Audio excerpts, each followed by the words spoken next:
Hi, this is Ned Siegfried from Siegfried and Jensen. As proud sponsors of BeliefCast, we hope you are inspired by Todd's weekly podcasts, which contain so many courageous stories of recovery and personal growth. Remember, it's not what happened in the past that matters, it's what happens in the future. We invite you all to work hard and be optimistic about your future. Enjoy today's podcast. Hey everyone, this is Todd Sylvester with the Todd Inspires BeliefCast. Welcome to the You're OK Mental Fitness Studio.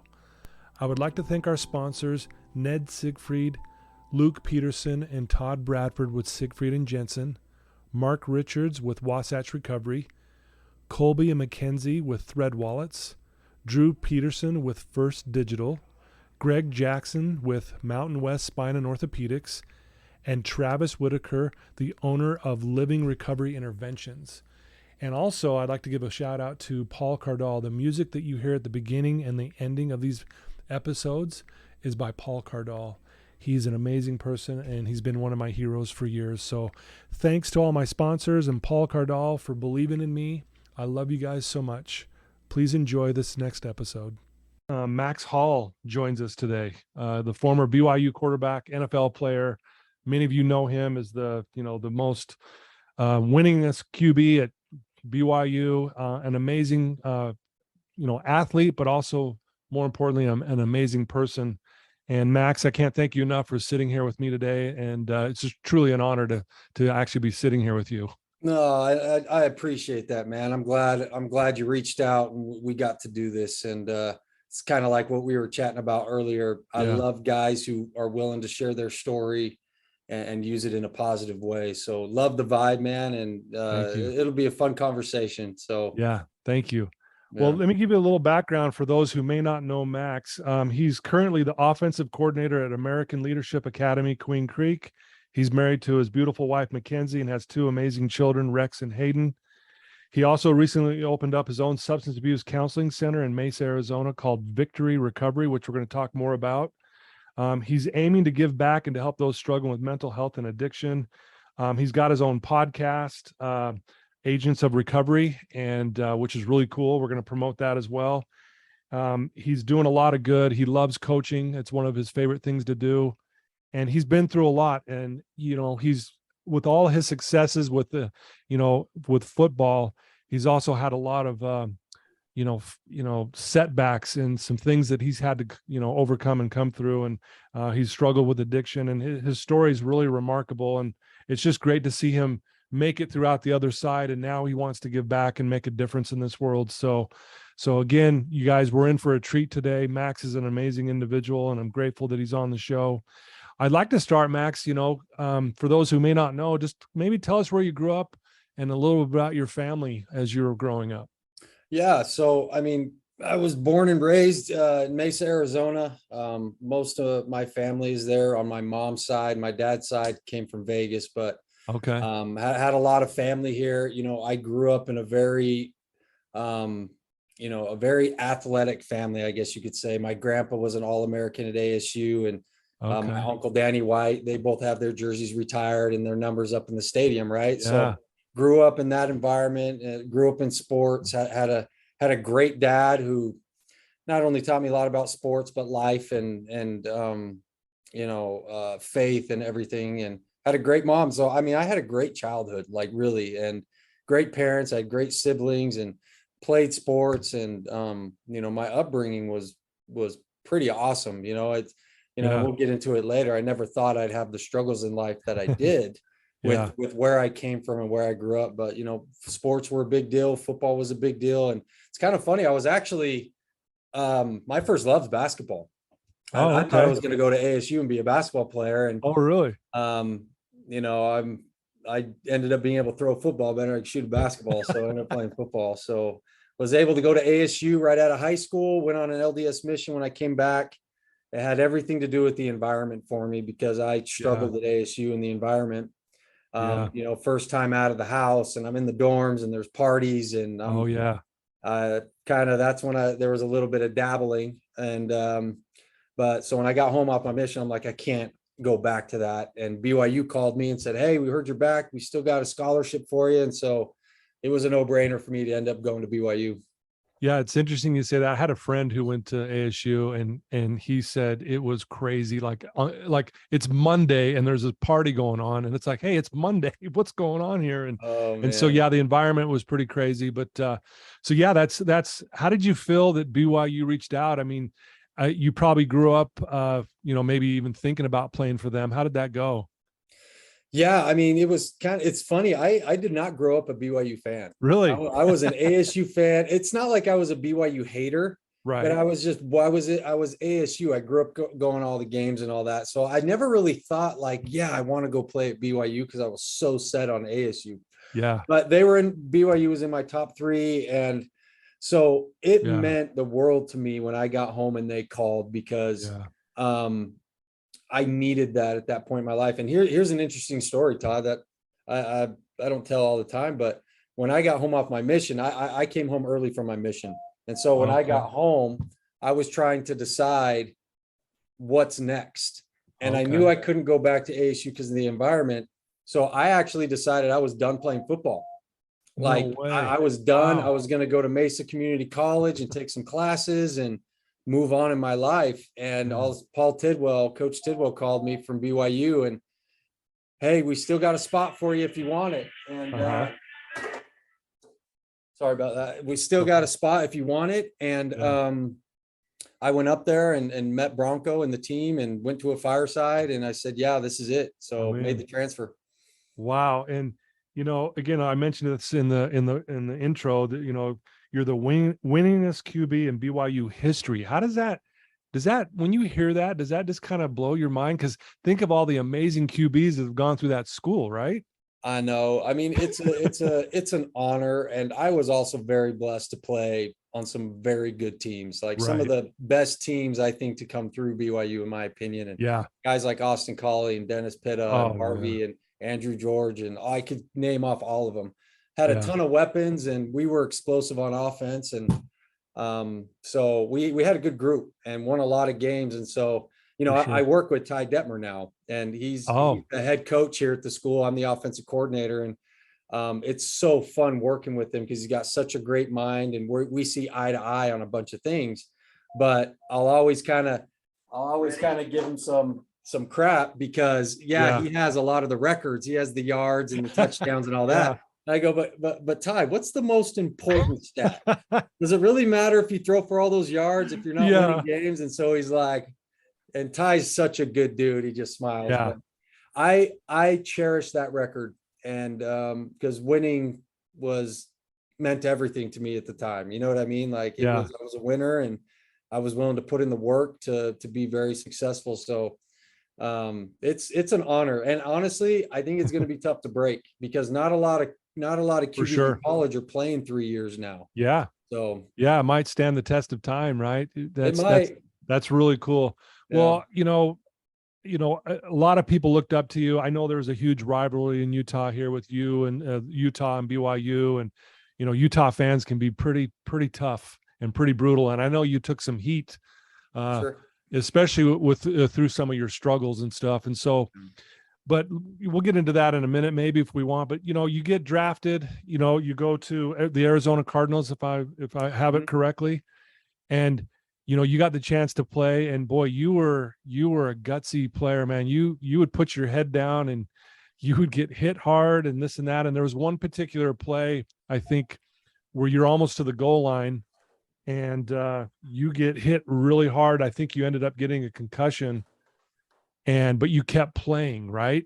Yeah. You're like, no, keep me in, coach. I'm good. I'm fine. And I think, that's maybe kind of the start of where things started to turn for you. So why don't you, in your words, explain what was going on and maybe explain that play to us? Yeah, man, it was such a whirlwind because, you know, I thought I was going to get drafted. I really did, maybe Yeah. sixth round or something like that. I thought I'd get a chance. And I had a couple teams calling me, hey, we're going to take you in the fifth. And then the Yeah. fifth round goes by. We're going to take you in the sixth. And so ended up not getting drafted, which draft day sucked for me. I was one of those guys waiting around that never got a call. But I had Oh, three teams reach out, Arizona, Cincinnati, and Philly. And I okay. said, hey, it would be so cool to go back home and be on the Cardinals' hometown, all that stuff. So Yeah. made the decision and did really well. And I was the fourth string guy, but I just, I tell people all the time how I did it. I just worried about me. So I didn't worry about the other quarterbacks. And if they threw a touchdown pass, being like, oh man, whatever. I just worried about me and getting better every single day. And there's multiple lessons in what I'm about to say. If it was a pass play, I was going to have great footwork, great timing, deliver the ball. If it was a run play, I was going to hand off the ball, do the best fake I could carry out. And that just started adding up. And then I got to playing some of the preseason games and did well. And next thing I know, week 4, they throw me in it versus San Diego and I'm able to take over. So yeah, my first start versus the Saints was a big deal. And we were able to win the game, but right before halftime, I took that hit. And it's kind of funny, if you Google or get on YouTube and say Max Hall KO, you can find that hit. Right. It's pretty popular. It's kind of funny, right? But I was out. And I remember Larry Fitzgerald, he picked me up and he's kind of shaking me as I'm coming to. And I'm like, what happened? And he's like, don't worry about it. We scored, Well, I didn't realize that I fumbled and the left tackle picked it up in the end zone. So I'm thinking I scored, I'm like, oh, sweet. Next day in film. Wasn't the case. Right. But so that was the start for me. And I've done some research and I've talked to people about the effects of concussions and addiction. And the next week versus Seattle, I got knocked out again. And this is before the NFL concussion protocol. So 2 weeks in a row, I'm out cold. And what happens when you have a concussion is it hinders your dopamine release. So you're not getting satisfaction in the normal things that would make you happy. You know what I mean? Like food doesn't taste as good and jokes aren't as funny. And you're kind of in this fog depression. Yeah. And because you're not getting that dopamine release, people seek it through substance. So that's why there's a lot of ex-players that are alcoholics or addicts because of that. Yeah. And so then about, I think 4 or 5 weeks after my second concussion, I dislocate my shoulder. So I'm still in this fog. Now I'm in physical pain with my shoulder and I have access to pain meds. Yeah. And I had taken Percocet, a few times before and I felt great. You know what I mean? Yeah. So I start taking these things and it just numbs everything out. I'm sitting here, I think my career is over. My shoulder's jacked up. I'm depressed because of the concussions and my world just started spiraling down. Yeah. And the only way that I knew how to make it better was to self-medicate. And so next thing I know, 3 days, I used a 30-day supply of Percocet, gone in 3 days. And now I'm calling people that I know to see if they can get it. And it just took off from there. And my addiction just got worse and worse, over the next few years. Wow. And that's a very common story. People get injured. They're taking some opiates for the pain. And all of a sudden they realize, wow, this is also helping me feel better, even mentally. And maybe this is the answer to my depression and things like that. And so did you know when you first started, taking the opiates and all that stuff, were you worried or cautious at that moment? Were you like, boy, this feels really almost too good and maybe I should take this slow? Or were you like not thinking of any of that at that point? I was 100% gas on the pedal. Let's go. I loved it because when I took it, everything was okay. Okay. Like it didn't matter what was going on. I was high and I just felt like I could get through the day without all the other stuff that I was going through. It just numbed everything out. And, but the problem was it got worse and worse as my tolerance went on. Next thing I know, I'm taking 350 to 400 milligrams of oxy a day. And now I'm into cocaine and other stimulants to keep me up. And it just spiraled. And if you don't know a lot about opiates and addiction, opiates one of the worst drugs you can take because of the physical addiction that you get to it. Yeah. So the dope sick, like the anxiety of being dope sick and all that kind of goes with it to where now I'm just using to be normal. Yep. I get a little bit of I get a buzz still, but it's just I don't want to be dope sick throughout the day. I can't function. So the next year with the Cardinals, I'm hopped up on pain meds while I'm trying to play. Wow. And, and so it was destructive, man. It just, what addiction does to you is it makes you a very selfish person And Yeah. all I cared about for 5 years of my addiction was finding drugs and using drugs. First thing I thought about in the morning, last thing I thought about at night. And that's a pretty crappy way to live your life. And I did that for 5 years and just ruined relationships. And, there's a saying that addiction takes the soul of the addict and breaks the hearts of all their loved ones. Addiction Wow. took my soul. Like Yeah. I was dark, I was Yep. gone. And Man. it was sad. And looking back at it, it sucks talking about, but it was so destructive in my family and everything I was doing. I was just self-medicating because of emotional and physical pain. Yeah. Wow. So when you knew your career was over in the NFL, was this at the height of this, is what you're talking about, when you're soulless basically and just in that dark space? Then Yeah. you're also know that your career's over, correct? Yeah, that's what I thought, and going into my second season, even though I'm on pain meds, I played good. I was playing good still. And, but I was losing weight. I wasn't as strong. I just wasn't. Yeah. So in the preseason, my second year, I dislocated my shoulder again. And that's when it really turned. It really got bad because now I'm thinking my NFL career's over for sure. Yeah. And I'm in pain. I'm not around the team anymore. I'm just floating and using, and it was the only thing I had to self-medicate. And it just got really, really bad. I'm spending a ton of money buying it. I'm all driving all over the place. I'm sitting in parking lots waiting for guys. I'm just in this really crappy world. And I was just stuck. Couldn't get out. Wow. Well, and so are you married to Mackenzie at this point? Yeah, she stuck with me. Yeah. So do you mind if I ask, how is she handling this, seeing you and knowing that you're in this, dark place? So I think most of us would say this about our wives, but she's an absolute rock star, man. Mm-hmm. She to put up with me for those 5 years. And, Kenzie didn't know a lot about addiction. She didn't know what was going on. Right. And Yeah. as an addict, I was manipulating and lying and telling her everything was okay. And yeah, I'm stopping and all that stuff. I just fed her lies to keep it going. But the best thing that happened to me, and it's weird to say this, but I got arrested. And it was the best thing that could have happened to me because I was convincing my parents eventually kind of found out what was going on. And I was convincing everybody that it had to stay a secret. Otherwise it was going to ruin me. Yeah. And so we just kept this secret, but now the secret's out. I was arrested. It hit the news. I'm all over newspapers and social media, and people are ripping your me. mugshot. Yeah. Mugshot with a BYU shirt on. I mean, Yeah. it doesn't get any more embarrassing than that. And, I tell people all the time that as a football player, as a quarterback, man, I was tough. I was passionate. Yeah. I would take hits and get back up. Sure. Play through concussions. Like I had all this toughness in me. When I was arrested, like addiction knocked me on my ass and I did not want to get back up. For the first time in my life, I'm just like, I'm done. Like I just lost everything. So I remember sitting in the back of that police car, I'm handcuffed, I'm bawling. Mm-hmm. And I'm like, how did I get here? Like, what the heck happened? I went from being this awesome quarterback at BYU, starting for the NFL Cardinals, sitting in the back of a police car, freaking drug addict right now.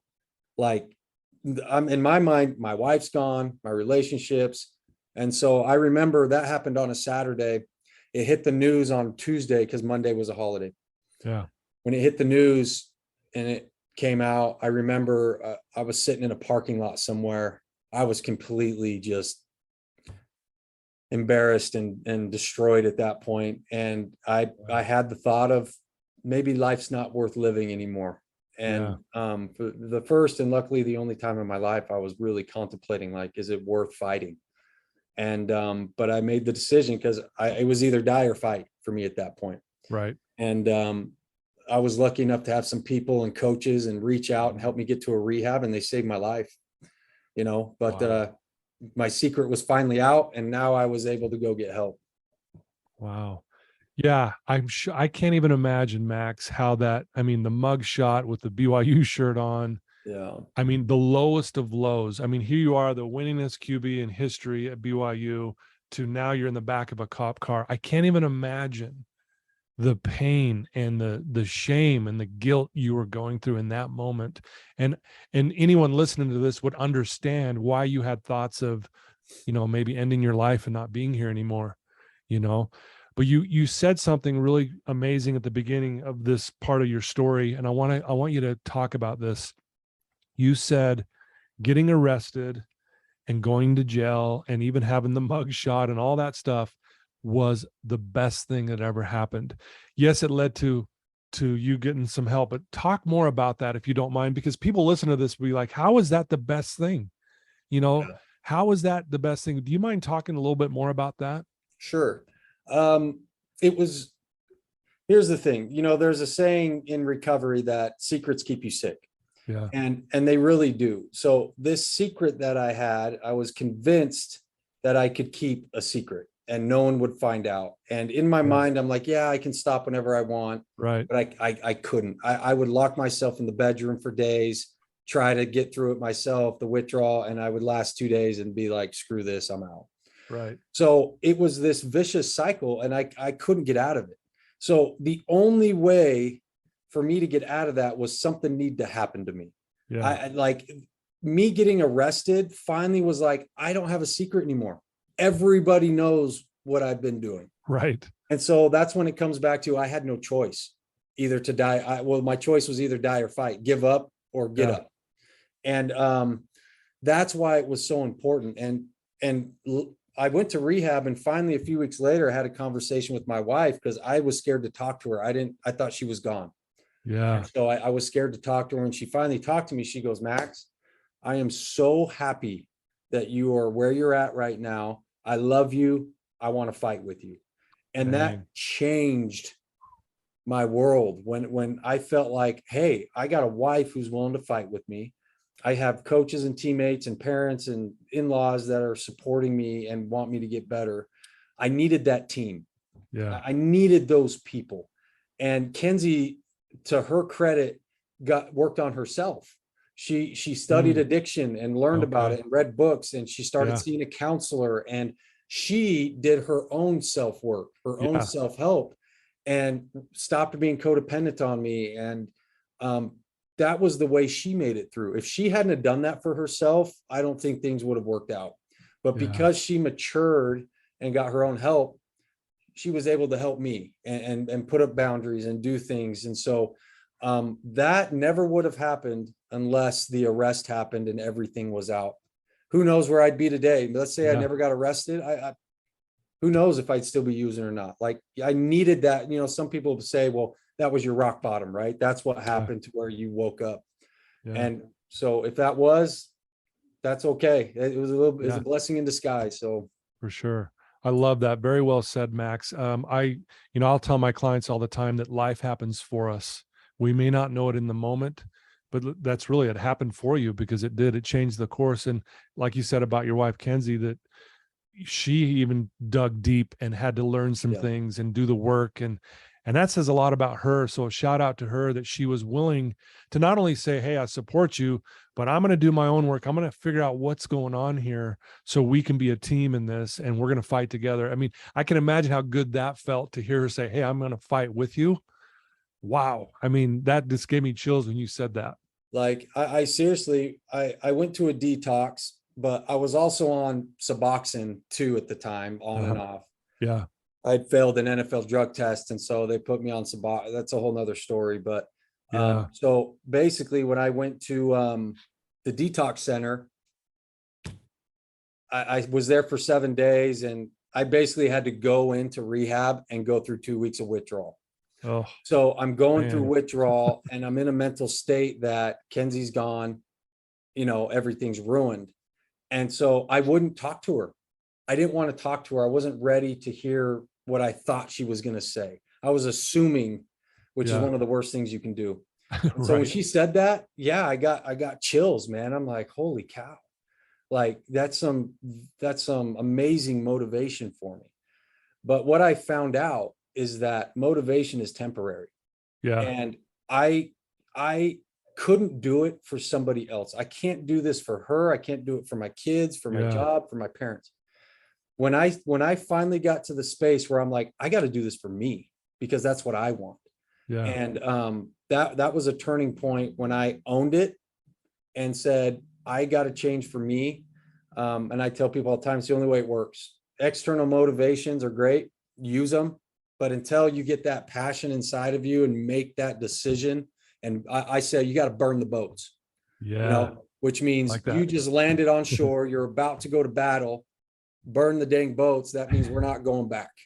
Wow. It's only forward from here, and that's it. And so burning the boats is a huge thing. When I finally said yes, burn the boats, I'll do whatever I have to do. I'll go see a psychiatrist, a counselor. I'll change my phone number. I'll stop suffocating my wife. And you know what I mean? Like, totally changed everything, man. Beautiful. I love what you just said there, Max. I had an opportunity to speak at the Utah State Prison to share my story. Cool. And they had a few inmates get up before me. And one of the inmates, when he was done sharing his story, I mean, there wasn't a dry eye in the place. He said this, he says, if you don't own your story, it owns you. And I thought, wow. And I went up to him, I go, I'm still in that. Yeah. But that's what you just said. You're owning it. You're burning the boats. You're like, we're not going back. Yeah. We're going to fight. And that's the beautiful thing about your story, man. You're sharing some really amazing things. I want to get to this.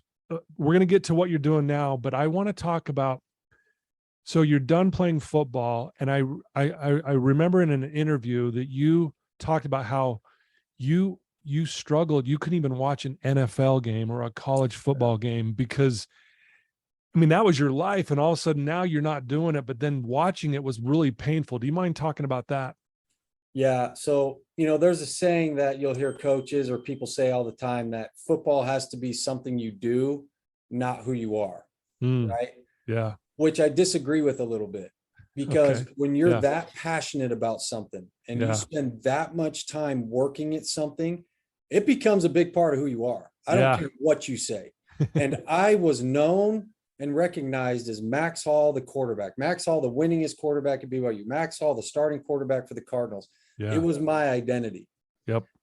When that was gone, I was lost. Like, even though I was doing good and I was getting sober, I was lost. I didn't know who I was outside of Max Hall, the quarterback. Yeah. I'm not in the limelight anymore. I'm not playing anymore. And so at first that's really scary, super, super scary. I don't know what's next for me. Yeah. But I tell people all the time, I took the direction of, hey, I get to create a new world for me. Yeah.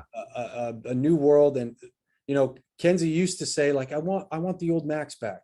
But we found out very quick that we're not getting the old Max back. Right. You know what I mean? Like, things happen to us in life. We have to adapt and change. So I got to create a new me in a new world. Max, the husband, the father, Max, the football coach, the mentor, Max, I'm on a podcast. You know what I'm saying? Like, I'm opening up this recovery thing. And so I got to create this new setting for me. Yeah. And I find something that I'm passionate about. So I'm doing two things right now that I'm passionate about. I love coaching football, mentoring kids, and helping people overcome their addictions and their trials that they're going through. And having that keeps me sober. It keeps me excited. It keeps me doing well because I'm passionate about what I'm doing every day. So I tell people that's what you have to find that. Yeah. I had to let go of Max the quarterback because that first year out, I'm watching NFL games like I should still be playing. Right. And so it was sickening to me that all that happened to me.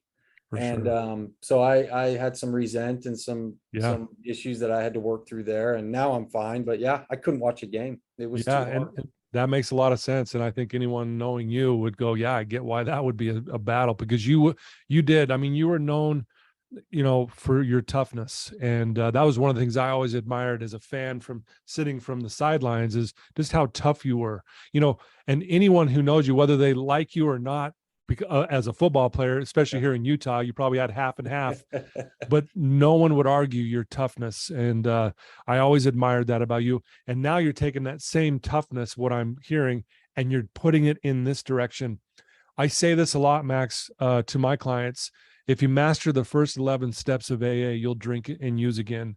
If you master step 12, you'll never touch another drop or use. Yeah. And step 12 is doing exactly what you're doing. You're giving back, you're helping other people. And so let's talk about that. You've got a recovery center called Victory Recovery. Yeah. It's in Arizona, correct? Correct. So talk about that and what that's all about. Yeah, absolutely. Appreciate what you said about me. And I want to throw in here real quick. I had to learn, just like you said, how to take some of those lessons I learned in football about toughness and integrity and discipline and hard work and all that, and use it in a different area in my life. And so that was really cool, for me making that transition. But, so now, I struggled, and people were always wanting me to talk and be on podcasts. And I had some anxiety with that, and I was struggling with it. And was even kind of turning people down at first because I had zero self-confidence in telling my story and putting myself out there. I was still worried about being judged and being made fun of. And I still get comments all the time. And sure, now I just laugh at it, and I'm like, buddy, what's going on in your life? Like, how can I help you? Like you're still doing this. I mean, come on, it's time to move on. Right? Yeah. But you know what, you brought up like BYU and Utah fans. It's been really cool that I've been back to Provo a few times, and not just BYU fans, but Utah fans have cheered for me, have come up and take pictures, have said, Max, we respect you. I didn't like you as a player when you were here, but I respect what you've been through, and we love you now. And that's really awesome. Cool that people can see that there's things bigger than just this BYU Utah rivalry. So that's been awesome. So, I started gaining a little momentum, and I started this podcast, which I did not want to do. I did a podcast with Brock Bevel, who has Chasing the Vase. He bugged me for like a month, and I'm finally like, okay, let's do it. A week after that, he goes, Max, let's start our own podcast. And I go, no, that's not me, dude. Like, I can't. I can barely get through one. How am I supposed to do this once or twice a week? There's no way. And then that little thing inside me said, I got to start doing it. I got to start putting myself out there. I got to work on my anxiety. And the only way I'm going to be able to do that is to go try it. And so the podcast kind of took off a little bit. And then Brock comes to me and says, hey, what's our next step? How can we really help people? And I said, what do you think? And he goes, let's open up our own recovery center. Man. And I said, what does that look like though? So we talked about doing an inpatient and outpatient, and what we decided to do, what Brock and I are really good at, is coaching you on how to get sober and stay sober. Yeah. I'm not a licensed therapist or anything, but through my experience, I can help you. Because if you think about it, if I'm an addict, would I rather talk to a counselor who's never had an addiction problem? Right. Or somebody who's gone through it and come out the other side? And when I met that person in my recovery, it opened me up. And so we feel like we can just have a connection with people that we understand. And when people feel like they're not being judged, that you relate to them and that you're listening to them, it's amazing the changes that can happen. So we're good at that. And we want to help people and coach people through it. So that's why we're opening up this center. Okay. We're still in the process of opening it, but we are going to have licensed therapists to do the deep work. Yeah. I'm getting together a MAP program, which is a medicated assisted therapy deal, because for some people they need that. We won't get into some of my thoughts on that, but for some people need it, and you got to have it to be available. Right. And so I'm hoping we can, we're getting the insurance thing rolling and accredited with the insurance, which is a nightmare right now. Oh, and we're having to go through all this stuff to be able to do what we want to do. So it's exciting. It's nerve-wracking, but we're already seeing a few people, and we're excited to do the work, man. So we have a little mantra of we fall, we fight, we overcome. That's our deal. And we're gritty, and we kind of have that football camaraderie type of a feel. For sure. Because we believe that if you have connection, if you have a team, if you have community, your odds of staying sober go way up, right? Yeah. So we're trying to create a community, a team of people that we can be around and help each other through our experiences. So we're really excited to get going, and we're close. Yeah. We're right there. And that's awesome. When the doors open, I'll let you know, and we can go from there. But it's called Victory Recovery here in Mesa. And If you know of anybody struggling, or if you're struggling, go to our Instagram page. Our website's almost done. It's going to be up this week. And so Nice. we'll start having some resources for people. Nice. Yeah. And anything I can do to help you, one thought is you're always welcome to come up here and tour Wasatch Recovery. We've been in business here for 10 years and we're really good at, we love it. Like people like yourself who are opening up treatment centers. We don't look at that as competition. We look at it, hey, we're on the same team. And if you ever need some advice or anything like that, you're welcome to come up here and we do anything we can and give you any information you need to help you in your endeavors there. So just so you know. I appreciate that. So we'll set that up next time. Maybe in the spring I can get up there, and I'd love to come see it. And you're right. There's no we don't have enough beds. We don't have enough counselors. Exactly. I mean, and now with the open borders and fentanyl, there's people dying left and right. Yeah. And, we're trying to raise awareness, and so next month we're speaking to all the Mesa high schools. We're going in there and we're doing presentations, and we're talking to the kids and the teachers. Nice. And I mean, a couple of weeks ago we met with Mesa PD and we were educating them on fentanyl and the way the addict's brain works when they see them and when they're arresting them, and how to, because when I was arrested, they made fun of me. Yep. They took my mugshot and they sent me away. And I'm like, no one tried to help me. No one gave me a referral. No one gave me anything. And why are we not? Well, we have to look at this situation a little different. So that's, and the other thing that I kind of want to bring up as we're talking about victory is I went to a 90-day rehab, which was awesome. I felt great. Mm-hmm. When I got out of there, about 2 weeks later, I fell into the worst depression of my life. Like I couldn't get off the couch. I couldn't answer the phone. I had this anxiety stuff going on. I had no aftercare. And so that's part of what we want to do. Hey, if you go to Wasatch or whatever, and then you come back to Arizona, let us take care of your aftercare. Let us keep you rolling. Yeah. Let's avoid that early relapse that a lot of people have, and be with us forever if you want. Forever. Yeah. So that's kind of our niche. What we're trying to do is take care of people, their aftercare, and create that community. So I love that. Well, that sounds amazing. And I'm so excited that you guys are doing that, and it's going to be great. You're going to help a lot of people. I have a question about coaching. I know you love coaching, obviously. What's your favorite part? I know this is a big question because there's probably a lot of parts, but what's your favorite part about being a coach? Watching young men be successful in every way, on the field, off the field, helping prepare them for missions or for college or for jobs or family, being husbands and fathers. And you know what I mean? Totally. That's what's awesome about it. We play a high level of football. We have some of the best coaches that you can find. And we take that serious, but at the same time, that's not the most important thing in high school. And that's what I love about it. It's the purest form of the sport. And it's still about team, and it's about hard work and coming together and all that stuff. And then when I have kids come sit in my office and they tell me about their struggles and what they're going through, and I can give advice and help. I mean, it's a very fulfilling and rewarding job being able to coach kids on and off the field. So I fell in love with it, man. I will do it the rest of my life. I will die on the football field, probably coaching. Yeah. That's going to be me, because I just love what I do.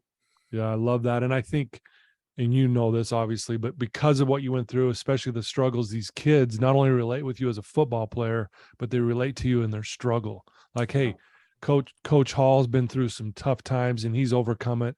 I'm struggling. I feel comfortable talking to him and he will give me some advice. So you're obviously not just coaching them as football players, but you're coaching them to be men and to be good men, right?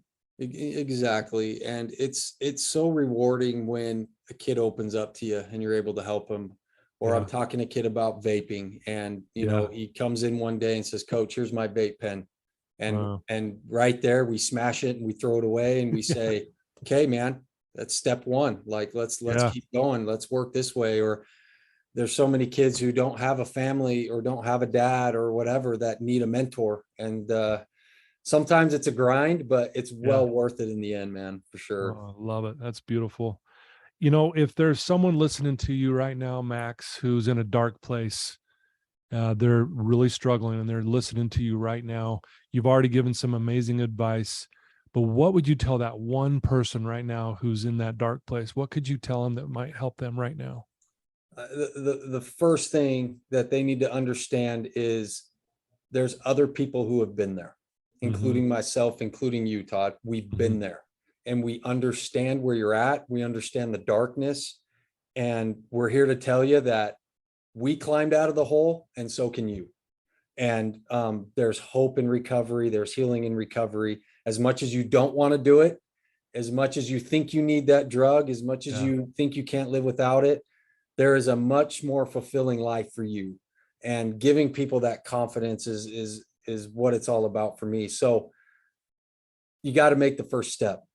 Yeah. Got to make the first step. And that step is acknowledging you got a problem and being willing to do something about it.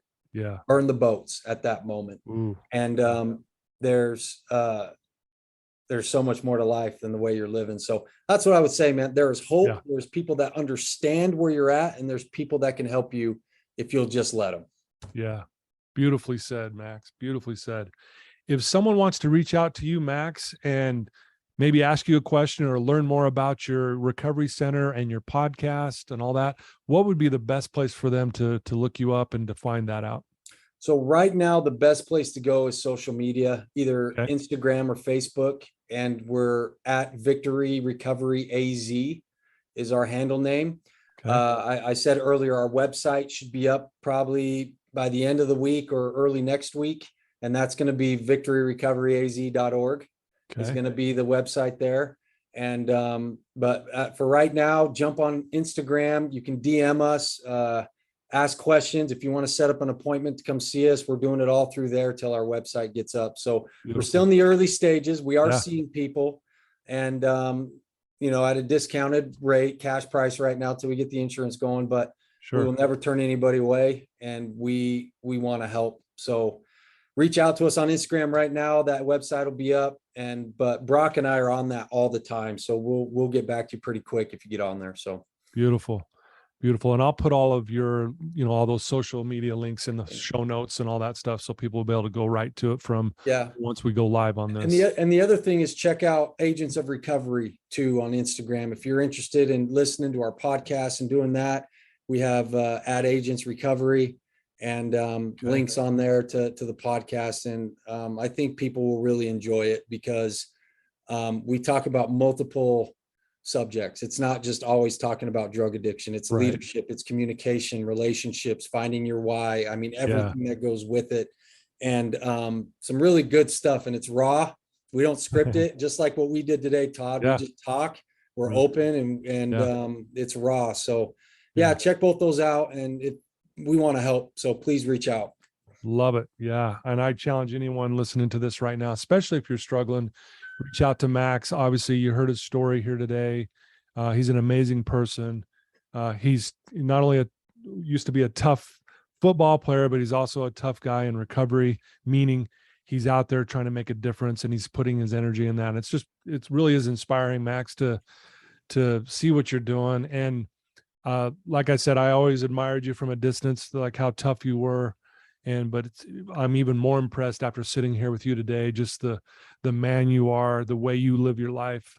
Again, shout out to your wife, Kenzie, and your kids, and that they're there for you too. And they've also gone through that fight with you. It's pretty cool. I appreciate you saying that, man. It's been a lot of hard work. Recovery is not easy. Yeah. Stopping using the substance is the easy part. Yeah. The real work, the therapy, sobriety begins once you stop using. And I had to put my head down and work my butt off. And I'm proud of where I'm at. I really am. I can sit here and say I'm proud of it and I'm happy. But people need to understand there was a point in my life where I was convinced it would never happen. And it was over. So if you're in that place, it can happen. You know what I mean? You just got to be able to do the work. I work with a guy named Dustin Smith, and he has Quarterback Elite and especially for Athletes Foundation. And his main mantra is eyes up, do the work. And what he means by that is keep your eyes up to heaven, keep your eyes up to people that you can help, people around you that you can serve, and do the work on a daily basis. And that model has helped save me. Wow, I love that. Eyes up and do the work. Is that how it Eyes goes? up, do the work, man. That's Dustin Smith. That's his saying. I don't want to take credit for that. Yeah. So Wow. I shout love out to that. Dustin, man. Shout out to Dustin. Thanks, Dustin, for being a light in the world as well. Well, Max, this is beautiful. Thank you for joining us. Listeners, I told you we were in for a treat today. Please reach out to Max, and he's that kind of guy. He will help you if you're struggling. If you have a family member who's struggling, I always say this, share this episode with anyone in your family, extended family who may be struggling. Even if you don't know what it might be, this will break the ice. And then you follow up with them. Hey, did you listen to Max Hall's podcast? And when they say, yeah, go, hey, let's talk about it for a minute. And hopefully that opens the door of communication, and they'll go, yeah, I need some help. And then you can reach out to Max, you can reach out to myself, and I can, lead you towards Max as well. But man, this was beautiful. I feel a much better person just sitting here talking to you, man. It makes me want to be a better person. And Max, you're the best. And I can't thank you enough for your time today. That means a lot. Thanks for having me on, Todd. Anytime. We should do it again sometime. Maybe we need to get you on Agents or something. But Yeah. I love creating these relationships, man. You're doing your thing. You got your recovery. You got your podcast, your counseling. That attracts me, dude. So whatever we can do together in the future, if ever you need anything, let's do it, man. Sounds good. Well, guys, I love you. Thanks for tuning in. Thanks to our sponsors. Thanks for believing in me. You guys are amazing. I love all of you. Until next time. One sec here. How do I stop this thing? I never